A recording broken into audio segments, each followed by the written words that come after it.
네, 안녕하세요. KBS 재난미디어센터 소속 20년차 취재기자 강민수입니다.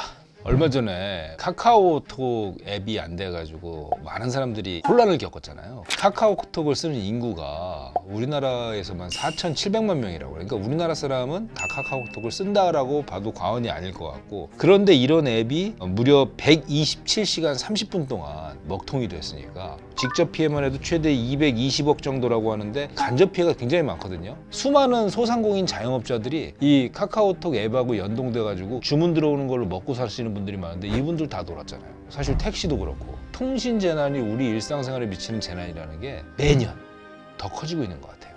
방송국에서도 카카오톡이 이렇게 중요하구나라는 거 이번에 처음 알았어요. 사실 좀 어떻게 보면 창피한 얘기이기도 한데, 카카오톡이 먹통이 됐다고 뉴스를 통해서 속보를 내는 와중에 그 밑에 하단에 혹시 제보하실 일 있으면은 KBS 카카오톡 제보를 통해서 제보해 주세요, 이렇게 나가는, 영혼 없이 일한 티가 나는 그런 일도 있었어요. 그뿐만이 아니라 저희 재난미디어센터에서는 카카오 TTS라고 글자를 인공지능 AI가 음성으로 이렇게 변환시켜주는 기능이 있어요. 그것도 안 된 거예요.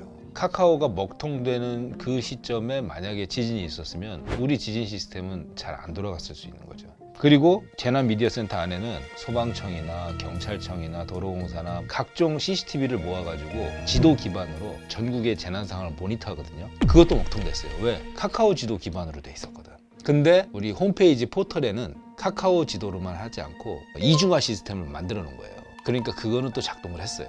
우리가 생각 외로 여러 가지에 이렇게 걸려 있더라고요. 만약의 사태를 대비한 보완책 같은 것들이 재난 상황에서는 필요하구나. 그걸 우리 재난센터에서도 느끼는 계기가 됐습니다. 통신이 안 되는 것이 현대사회에서 재난이 된 거는 이미 이번뿐만이 아니라 2018년 11월 24일이었는데 기억나세요? 아현동 KT 화재 사건. 우리 국민들이 굉장히 경각심을 가졌어요. 왜냐? 무선으로 휴대폰 들고 다니면서 이제 다 와이어리스다, 무선으로 다 된다라고 생각하지만 사실은 전부 유선이에요.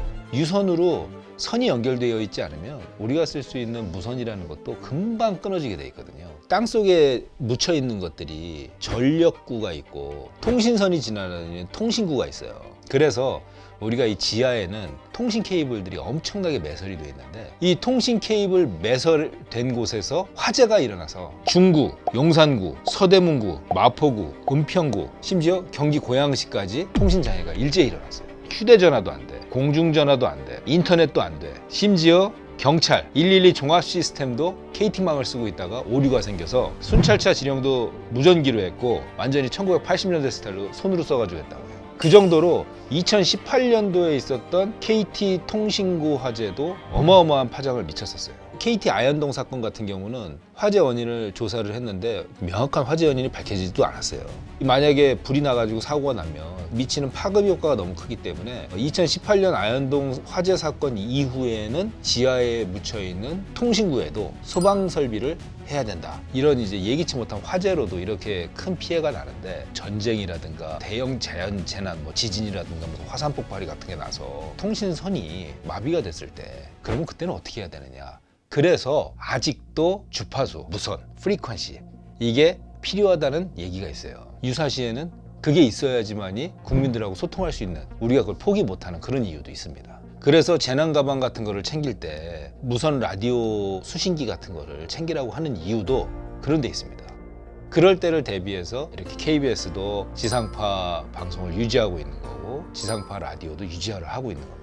이번에 카카오 사태는 데이터 센터라고 말하는 서버를 한 군데 모아놓은 대형 저장소에서 불이 난 거잖아요. 화재 시에는 뚜렷한 대응책이 없었던 거예요. 화재가 이렇게 있을 것 같으면은 서버를 분산하는 방법밖에 없는 거고, 서버를 이중화해야 되는데 그런 비용이 또 많이 드는 문제가 생기는 거예요. 국민들한테 미치는 이게 영향력이 너무 크고, 일단 이게 피해가 생기면 직접 피해는 물론 간접 피해는 추산이 안 될 정도로 너무 커지니까 한국의 빅테크 IT 기업들도 돈을 많이 버는 만큼 또 안전장치도 좀 해놔야 되지 않을까. 그렇기 때문에 국회에서는 규제해야 된다. 그래서 데이터 센터 규제법이라는 방송통신발전기본법 개정안이 사실 지난 국회 때 발의가 됐었어요. 이런 규제법이 생기면은 불만은 누가 가질까요? 소수 기업들이 갖겠지. 옛날부터 우리가 정치부 취재해보면 소수의 이해관계자들의 목소리는 대변이 잘 되는 반면에 다수의 조직화되지 않은 이해관계는 잘 반영이 안 돼요.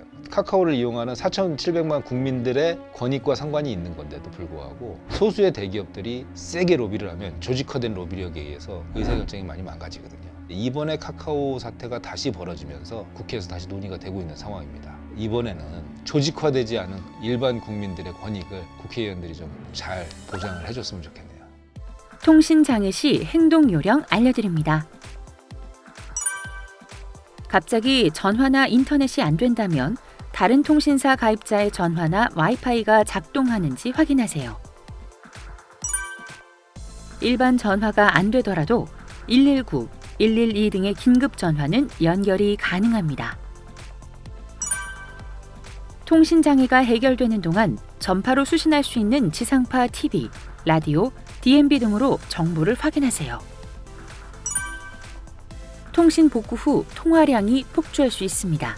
음성 통화보다는 문자 메시지, 인터넷 전화, SNS를 활용하세요. 통신 복구 후 데이터가 많이 소모되는 동영상 시청, 음악 감상 등은 잠시 자제해 주세요. 행동 요령을 숙지해 침착하게 대처하세요.